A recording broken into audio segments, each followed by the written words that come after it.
That one's really fun. I like it a lot.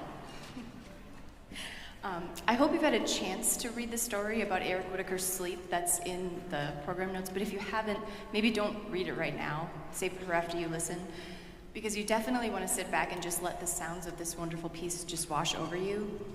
The very brief version is this. Eric Whitacre wrote a while back, I think it was in the year 2000. That is a while back. It seems like it's not that long ago, but it kind of is now. Eric Whitacre wrote a choral setting of Robert Frost's poem, Stopping by the Woods on a Snowy Evening, which happens to be one of my favorites still. It was one of the first poems I ever really read. I think I was probably in junior high. And it still gets to me. It's so beautiful. And a lot of people want to set those texts because of how beautiful they are. So he wrote a choral setting of Robert Frost's poem at a time that he thought he was going to be able to get the rights for it. But it turns out he was not able to get the rights for it. And he was very upset because this piece is gorgeous. And he thought the piece was just dead. And this was actually after he had already performed it. So he kind of stuck it under his bed. But then he asked his friend, Charles Anthony Silvestri, if maybe he might write a poem in kind of a backwards way. Usually you have a poem and then you set a piece to the text of the poem. But instead he said, I have this piece that has a text already. Could you write a poem that kind of follows the same trajectory as this text and actually maybe even use some of the key words from the poem in your poem so that the music still makes sense? And so Silvestri did this. It was kind of a unique request, right? But the result was something that Eric Whitacre decided he liked even better, and that has now become this piece, Sleep, which began as a choral piece, and the text is, again, in those notes for you. But what you're going to hear now is Whitacre's own transcription. He did this setting for winds. And as you get to know me better, if you don't already, you'll know that singing and choral music is very, very important to me, and I believe that singing is really important to instrumental musicians as well, and we do sing some in rehearsal, and I feel like playing and learning how to play in a vocal way makes us just such better musicians, and so I love how the students have taken to this piece. I hope you really enjoy it. And then just really quick, after we play that, we're going to play two brief folk dances for you. One is a Serbian dance set by Carol Barnett, who's a Minnesota-based composer, and then one is an Armenian dance written by Aram Khachaturian, which is probably the oldest piece on our program. So feel free at that point, if you've woken up, to get up and dance with us if you want.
Okay, we have one final piece to share with you. And before I talk about that piece, I just want to say a huge thank you to Colden Wedge, Miguel Sousa, and Chris Blaschko for all of their help with this setup and with everything, particularly to Chris and Colden for hauling all of this stuff over here yesterday, and in particular the sound shells and the horn shields, which are huge.